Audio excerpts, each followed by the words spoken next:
Hello everyone, welcome to EduTap and welcome to the series, that is Abhyas series exclusively that we have started for the upcoming UPSC EPFO 2025 examination, wherein we'll be doing 15 MCQs a day and as part of which आज के session में हम लोग करने वाले हैं social security acts, जिसमें हम लोग करेंगे employees provident fund and miscellaneous provisions act 1952. If you remember हमने इसका पार्ट 1 ऑलरेडी कर लिया है लास्ट वीक. आज ये हमारा पार्ट 2 है क्योंकि ये one of the most important acts है. ये मैंने 2 पार्ट्स में ले रही हूँ. ठीक है.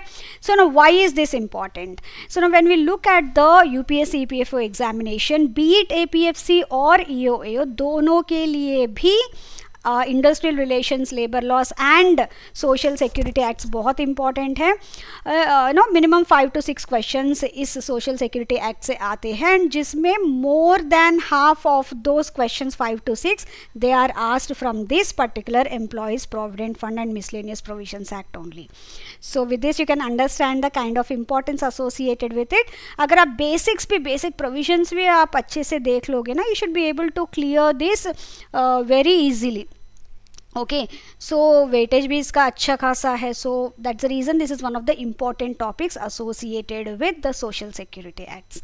Okay, so with this let me start today session. Before that एक छोटा सा अनाउंसमेंट है. एड्यूटैप की तरफ से उन्होंने एक कॉम्प्रिहेंसिव गाइड बुक लॉन्च किया है for the UPSC EPFO aspirants.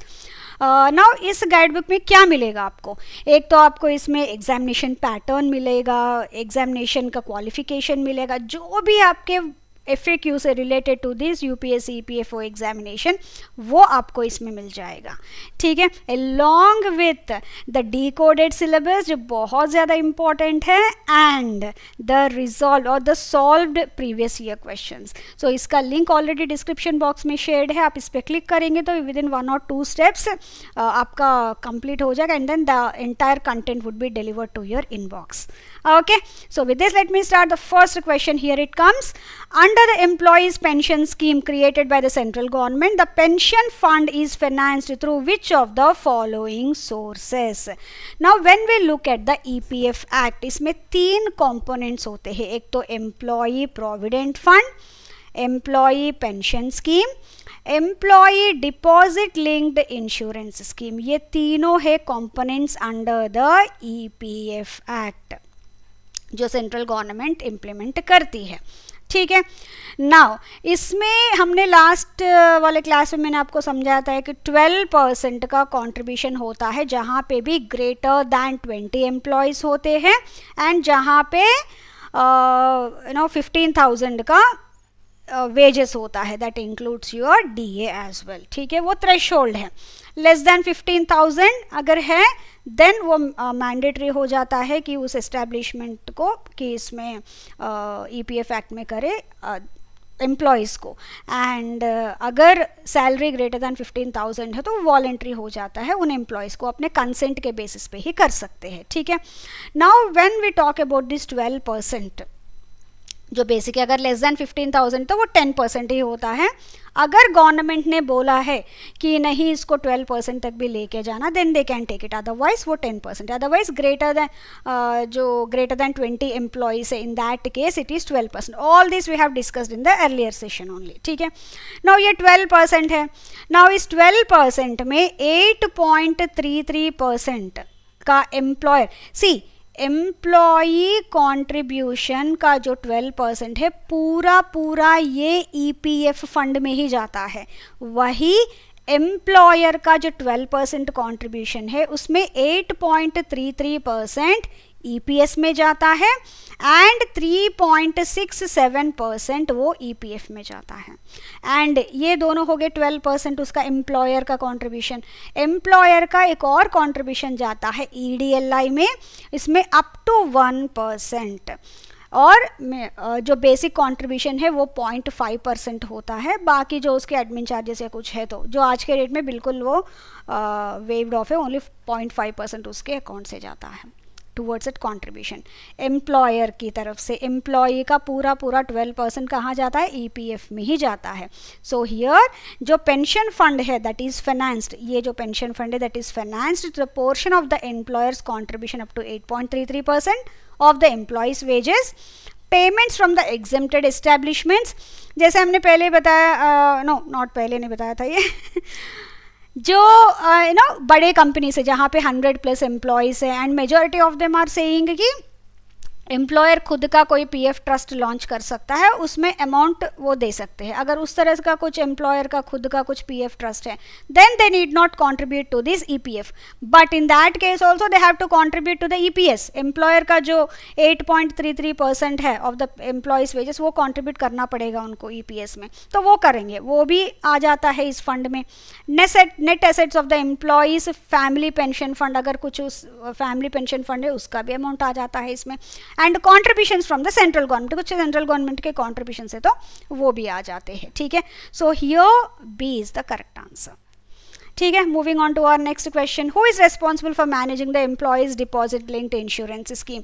सी बीट ईपीएफ और ईपीएस और EDLI, तीनों के लिए भी जो फंड्स है that would be maintained by the और managed by the central board of trustees in accordance with the scheme, और इनका काम आसान करता है एग्जीक्यूटिव कमेटी, ठीक है। So here C is the correct answer.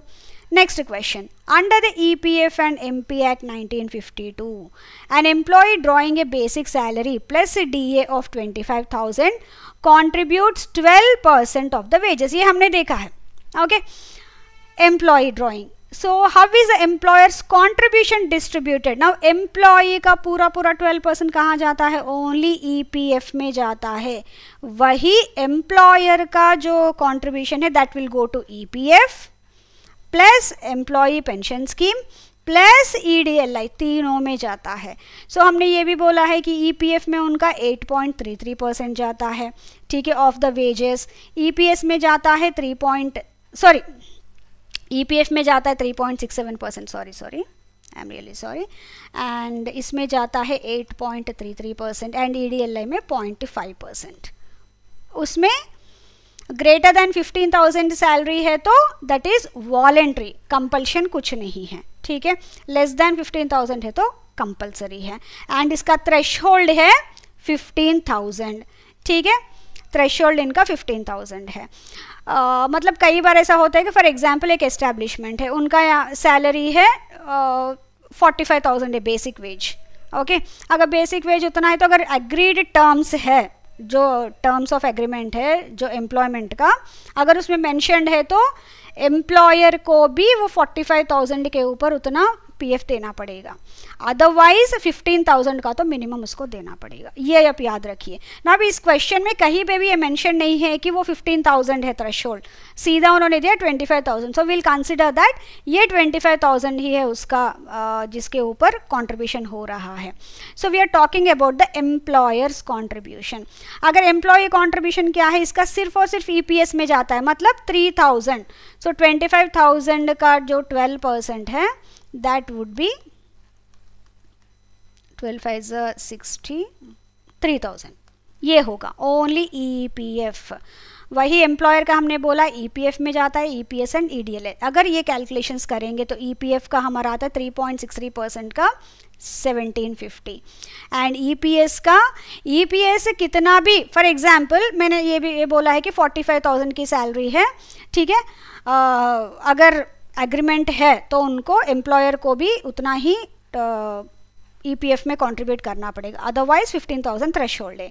EPS के लिए तो 15,000 ही थ्रेशोल्ड है, मतलब 1250 इसका कैप्ड है, ये कैप्ड है, ओके। एंड EDLI के लिए भी ये कैप्ड है 0.5% और 75 रुपीज़। तो ये याद रखिए, इसमें कैप नहीं है, बट ये since they haven't mentioned anything of the threshold, हम लोग 25,000 ले रहे हैं, बट अदरवाइज EPS के लिए EDLI के लिए 15,000 कैप है। Please be very very careful, that is 70,000। So here it is B is the correct answer, ठीक है। Moving on to our next question, which of the following is correct regarding the crediting of the EPF interest? When we talk about EPF interest, वो calculation तो monthly होता है लेकिन deposit annually होता है, ठीक है। Interest is calculated on monthly running balance, क्योंकि मंथ ऑन मंथ अमाउंट तो आ रहा है, EPF में अमाउंट तो आ रहा है from employee and employer contribution, लेकिन उसका क्रेडिट एनुअली होता है। Under the EDLI scheme 1976 what is the maximum insurance benefit payable to the nominee of a deceased employee. क्योंकि जब एम्प्लॉय प्रोविडेंट फंड एक्ट आया था उसमें सबसे पहले प्रोविडेंट फंड का ही था. उसके बाद जैसे जैसे टाइम चलता गया what they have done is they have incorporated pension scheme and employee deposit linked insurance scheme as well. That's the reason यहाँ पे year different आ रहा है, so don't get confused with that. उसमें maximum कितना मिलेगा, 7 lakhs तक मिलेगा उनको. ठीक है, moving on to our next question. When the central government modifies the provident fund, family pension or insurance scheme, what is the requirement regarding the parliament? जब भी central government provident fund या family pension या insurance scheme में मतलब EPF या EPS या EDLI इन तीनों में से किसी में भी कोई मॉडिफिकेशन करता है, then immediately that has to be placed before both the houses of parliament for minimum 30 days for discussion. उस डिस्कशन के बेसिस पे कुछ मॉडिफिकेशन हुआ है या एनलमेंट हुआ है. मॉडिफिकेशन मतलब उन्होंने नहीं ऐसा कर सकते अगर कुछ फॉर एग्जांपल 12% का तो है तो इन्होंने गवर्नमेंट ने बोला अभी 12.5% किया हमने. ठीक है, अगर उस तरह से है तो अगर मॉडिफिकेशन नहीं 12.5 ने 12.25% करते हैं, ये मॉडिफिकेशन हो गया. एनलमेंट वो बोलते हैं बिल्कुल नहीं 12% ही रहना चाहिए, वो पास नहीं हुआ, then it will be back to 12% only. So here it will be B the correct answer. The both houses will determine its final effect. ठीक है. Now moving on to our next question. Who among the following is empowered to determine the amount of money due from an employer under the EPF Act, pension scheme or the insurance scheme? किसके पास ये power रहता है कि due कितना है? वो तो monthly payment तो कर ही रहे हैं, राइट, बट कई बार ऐसा होता है कि नहीं इतना करना चाहिए. Who will say that would be the CPFC and officers not below the rank of regional provident fund commissioner, that is CPFC या फिर असिस्टेंट CPFC, RPFC. ओके, ये सारे आते हैं. Now, if an employer misses an inquiry regarding dues under the EPF Act without a valid reason, what is the procedure? कई बार ऐसा होता है कि इंक्वायरी डाला है, ओके, फॉर एग्जाम्पल APFC है, उन्होंने एक इंक्वायरी डाला है कि आपको इतना पेमेंट करना था, हाँ, फॉर एग्जाम्पल 1000 रुपीज़, लेकिन आपने नहीं किया फॉर एग्जाम्पल, ओके. फिर उस कंडीशन में वो मिस कर दिया, मतलब जिस दिन वो हियरिंग था, वो डिस्कशन था, वो x Partey the officer can pass on the order. In that case, see, the officer can pass on the order based on the evidence and records available, ex parte कर सकते हैं, and the employer can request the reversal within 3 months by proving valid impediment or improper notice. बोल सकते हैं कि मेरा कुछ problem था, इसकी वजह से मैं नहीं आया, मेरा एक्सीडेंट हुआ या जो भी हुआ है, वैलिड इम्पेडिमेंट है उसके पास, या फिर इम्प्रॉपर नोटिस, मुझे नोटिस मिला ही नहीं तो मैं कैसे आता, नोटिस नहीं मिला लेकिन मुझे ये ऑर्डर मिल गया, ऐसे करना है, so that's the reason I am requesting for the reversal करके. सो वो भी चाहिए 3 months के अंदर ही करना पड़ेगा उसको. ठीक है, moving on to our next question. An employer submitted incomplete information in 2020 causing an under estimation of PF dues. Okay, मतलब 2020 में उन्होंने इनकम्प्लीट इन्फॉर्मेशन दिया, बिकॉज ऑफ विच जो उनका PF ड्यूज था वो कम दिखे, जो 1000 पे होना चाहिए था वो 500 ही हुआ है. In 2024 the regional provident fund commissioner receives a new evidence of undisclosed wages. So 2024 में RPFC ने एक न्यू एविडेंस रिसीव किया था इसके तहत. So then what action can the officer take up? तो 2020 का है, 2024 में उनको पता चला है. In that case also the officer can re examine and redetermine the dues with in 5 years from the original order if the employer did not fully disclose the relevant facts. 5 years तक भी उनके हाथ में रहता है for reviewing. ठीक है, moving on to our next question. Under the employees provident funds and miscellaneous provisions act which body functions as a tribunal for resolving the disputes? Now इसमें जो ट्रिब्यूनल आता है वो इंडस्ट्रियल ट्रिब्यूनल ही होता है by the central government under the industrial disputes act 1947. इसके तहत जो भी इंडस्ट्रियल ट्रिब्यूनल सेंट्रल गवर्नमेंट ने सेटअप किया है उसी के अंदर ये मतलब अभी जो ऑफिसर है उनके थ्रू वो रिजॉल्व नहीं हुआ है. ठीक है, then they can go for the tribunal. Tribunal का बिल्कुल हियरिंग फाइनल होता है, उसके बाद कोई कोर्ट में एंटरटेन नहीं करेगा उसका वर्डिक्ट. ठीक है, yes. Which of the following statements is correct regarding the orders of A tribunal under the EPF act? See the tribunal can confirm, modify, cancel और रेमिट द केस, क्योंकि जो भी ऑर्डर उन्होंने दिया उसको कन्फर्म कर सकता है. मतलब एम्प्लॉयर बोलता है नहीं नहीं वो 1000 बोल रहे हैं, मैं बोल रहा हूँ 500 ही है, ठीक है, then in that case he can go for the tribunal dispute resolution के लिए. So in that case the tribunal can confirm, modify, cancel or remit the case. In all these it can do and correct the errors within 5 years, but a final order cannot be challenged in a court. जो भी उन्होंने verdict दिया है वो final होगा. अगर उनको कुछ उनको लगा कि 2022 में उन्होंने एक वर्डिक्ट दिया है जिसमें उनको लगा कि एक एरर हुआ है, okay, because of false facts that have been presented by the employer, in that case उनके पास 5 years का टाइम रहता है, 2027 तक उनके टाइम है कि वो अपना ऑर्डर को फिर से रिव्यू करके रीऑर्डर कर सकते हैं. वो भी है वहाँ APF से मतलब जो ऑफिसर है उनको भी है अथॉरिटी को, एंड यहाँ ट्रिब्यूनल को भी, दोनों को भी 5 years तक टाइम मिलता है for this. Moving on to, oh sorry यहाँ पे आंसर आपको दिख रहा है, I am really sorry for this.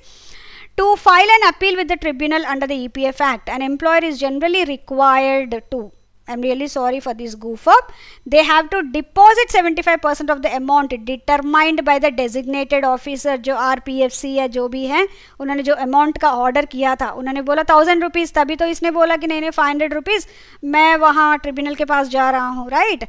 सो वो 1000 रुपीज़ जो उन्होंने ऑर्डर दिया उसमें 750 रुपीज़ मतलब 75% इनको ट्रिब्यूनल में डिपॉजिट करना पड़ेगा. उसके बाद ट्रिब्यूनल बोलेगा नहीं, whatever he says okay 500 ही है तो 250 रुपीज़ इनको वापस मिलेगा and the rest would be deposited to the PF account. नहीं है, उसने बोला कि आपका 750 होगा, 750 तो ऑलरेडी डिपॉजिट है, वो दे देगा. नहीं नहीं आपका 1000 है तो 750 तो already deposited, another 250 has to be deposited by the employer.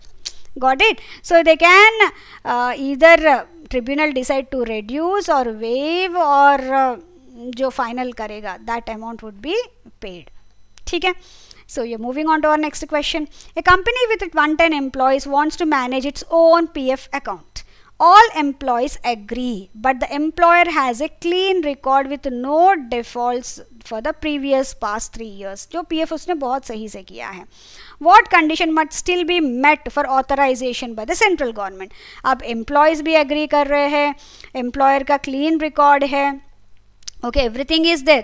Past 3 years का क्लीन रिकॉर्ड होना चाहिए, 100+ एम्प्लॉयज़ होना चाहिए, and employees and employers okay दोनों ही इसके लिए एग्री होना चाहिए. And more majority of the employees should except for this own PF account, managed company managed PF account. So here both the employer and the majority of the employees must request the authorization and rules of the scheme must be followed. ठीक है. So इसमें condition है 100+ employees, एक तो होना चाहिए उतने. उसके बाद majority of these employees should accept for that for the company owned PF account. Employer and employee दोनों मिलके इसके लिए अप्लाई करना पड़ेगा. ठीक है. Both the employer and the majority of the employee must request for this authorization. And fourth condition है कि उस एम्प्लॉयर का क्लीन रिकॉर्ड होना चाहिए पिछले 3 साल का. मतलब वो PF अमाउंट वो सब बहुत सही से जमा कर रहा है, कोई डिफॉल्ट नहीं है, कुछ नहीं है. Okay. Now the last question for today. An employer of a 120 employee establishment requests to maintain its own PF account and the majority of the employees agree. However, the employer defaulted on provident fund payments 2 years ago. Can the central government authorize this employer to maintain its own PF account? अभी हमने सारे conditions किया है, right? Employee, employer, फिर उनका majority of the employees have to accept, and employer का बिल्कुल last 3 years का clean record होना चाहिए. यहाँ तो record clean नहीं है, so no, because the employer defaulted on PF payments in the past 3 years, so they can't maintain its own PF account. ठीक है. So this is all from my end. So यहाँ तक हमने ये close कर दिया है PF का, एम्प्लॉई प्रोविडेंट फंड एक्ट का. सो हियर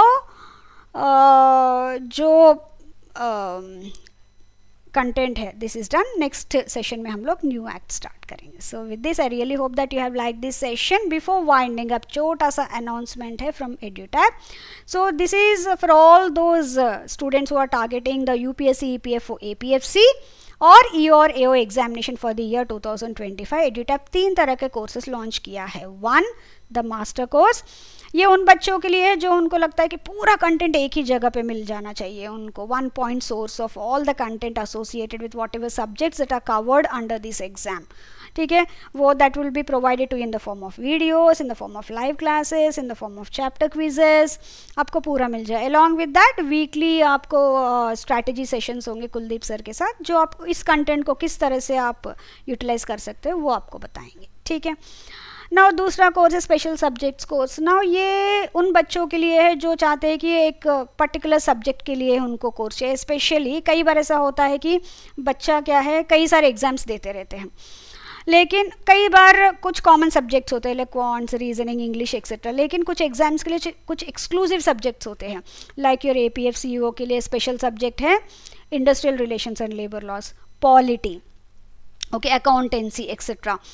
जैसे नाबार्ड के लिए ARD होता है, वो कहीं और एग्जाम में नहीं होता है, कॉम्पिटिटिव एग्जाम में, लेकिन वो स्पेशल सब्जेक्ट है। बच्चा ज़्यादा बाकी सब तो मैं कॉमन वाले में कर लिया है, लेकिन इसके लिए मुझे कोर्स चाहिए, for that they can opt for such courses. तो उसमें भी आपको वही live classes, PDFs, recorded video सब मिल जाएंगे, chapter quizzes, everything, so that you can complete your preparation properly. And तीसरा कोर्स है टेस्ट सीरीज। ये उन बच्चों के लिए जो पूरा प्रिपरेशन अपने हिसाब से कर रहे हैं, but they want some mock test sort of, so as to practice questions चाहिए, एंड ऑल्सो रियल एग्जाम का फील चाहिए, मतलब उसी लेवल का paper. In that case they can opt for this test series. ये सारे आपके डिस्क्रिप्शन बॉक्स में डिटेल्स हैं, तो आप वहाँ जाके अपने हिसाब से आप कोर्स को देख सकते हैं। And before that if you have any queries also you can reach out to the team as well. Okay, so with this I'm winding up this session. Thank you very much. I really hope that you have liked this session. I wish you all the best for your exam preparation, and have a great day ahead. Please take very good care of yourself. Take care. Bye bye. Thank you once again.